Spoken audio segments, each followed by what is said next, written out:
Hello my dear student, I hope आप लोग अच्छे होंगे, अच्छे तरीके से पढ़ाई कर रहे होंगे।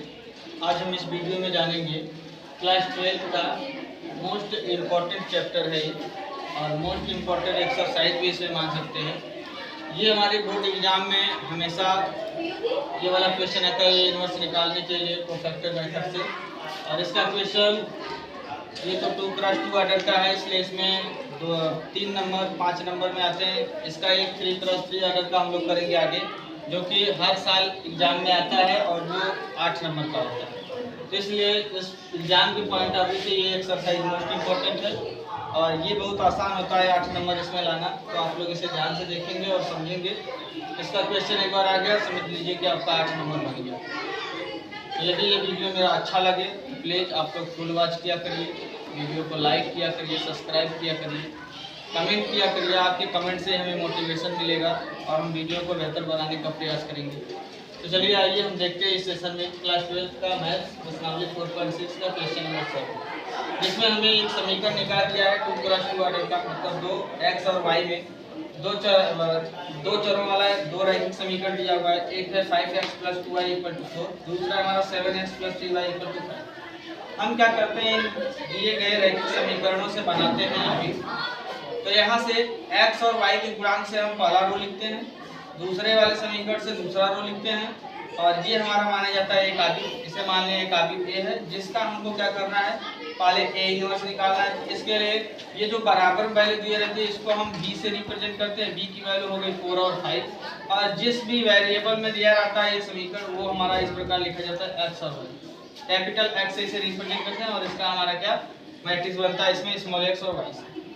अब यहाँ पर सबसे पहले हम चेक करेंगे क्या ये व्युत्क्रमणीय आव्यूह है कि नहीं। तो उसके इसका डिटरमिनेंट्स निकालें। तो इसका डिटरमिनेंट्स निकालेंगे तो इस तरीके डिटरमिनेंट्स में लिखेंगे और इसे सॉल्व करेंगे। 3 × 5 = 15 होगा और 7 × 2 = 14।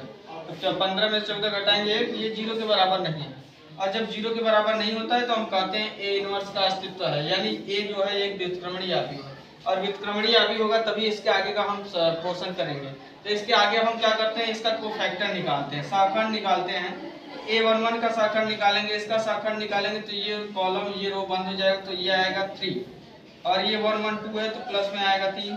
और यहाँ पर इसके बाद हम A12 निकालेंगे इसका, तो ये कॉलम ये रो बंद तो 7 आएगा। 2 1 3 विषम है तो विषम रहता है तो माइनस में लिखते हैं तो -7 हो जाएगा। अब इसके बाद इसका निकालेंगे A21 का, तो ये रो और ये कॉलम बंद तो 2 आएगा। यहाँ पर भी 2 1 3 विषम है तो इसकी वैल्यू -2 आएगी। अब इसके बाद इसका मान निकालेंगे तो ये तो कॉलम ये रो 1 तो 5 आएगा। 2 2 4 सम है तो ये प्लस में आएगा। अब इन शाखंडों से हम एक अलग आव्यूह बनाते हैं जिसे हम यहाँ मानेंगे, क्योंकि यहाँ बी दिया है इसलिए हम इसे यहाँ पर मानेंगे सी। तो इससे इस शाखंडों से एक आव्यूह बनाएंगे और इसे मानेंगे हम सी के बराबर। तो यहाँ से बनेगा हमारा क्या 3 - 7 -2 और 5, ये बन गया। अब इसका हम क्या करते हैं, ट्रांसपोज निकालते हैं, यानी परिवर्त आव्यूह। रो को कॉलम में चेंज करते हैं, तो ये रो हमारा इस कॉलम में चेंज हो गया, ये रो हमारा इस कॉलम में चेंज हो गया, और सी डैश जो होता है यहाँ पर वही हमारा एडजॉइंट ऑफ ए होता है। अब एडजॉइंट ऑफ ए यदि हमको मिल गया तो यहाँ से आसानी से हम ए इनवर्स निकाल सकते हैं, क्योंकि ए इनवर्स का फार्मूला जानते हैं हम। Adjoint of A = mod of A होता है, और यहाँ से हम इसे कुछ इस प्रकार से लिख सकते हैं 1/डिटरमिनेंट ऑफ ए * एडजॉइंट ऑफ ए। तो mod ऑफ ए का मान हमको 1 दिया, जिसे 1/1 लिख देंगे। एडजॉइंट ऑफ ए की वैल्यू यहाँ निकालें, ये यहाँ से रख देंगे। 1 से हम भाग देंगे तो हम जानते हैं वही आएगा, तो ये सेम टू सेम वही हो जाएगा।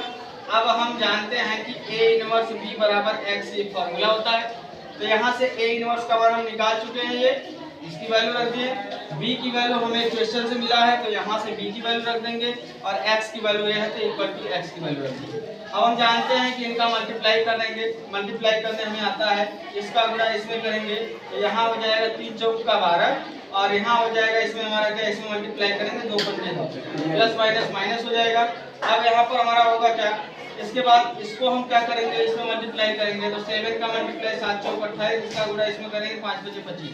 यहाँ x y है, अब यहाँ 12 में से 10 घटा देंगे 2, -28 में से 25 घटाएंगे -3, और यहाँ हो गया x और y। तो दोनों पक्षों के लिए हम तुलना करते हैं, तुलना करने पर x के स्थान पर यहाँ 2 आएगा और y के स्थान पर -3।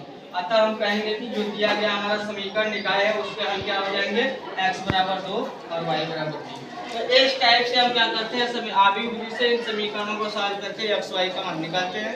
तो तो इस तरीके से लगाएंगे तो आपको क्वेश्चन बहुत अच्छी तरीके से लग जाएगा और समझ में भी आया होगा। आपको समझ में आया तो लाइक करें, कमेंट करें, शेयर करें और आपके शेयर कमेंट से हमें मोटिवेशन मिलेगा तो वीडियो को और हम बेहतर बनाने का प्रयास करेंगे। धन्यवाद।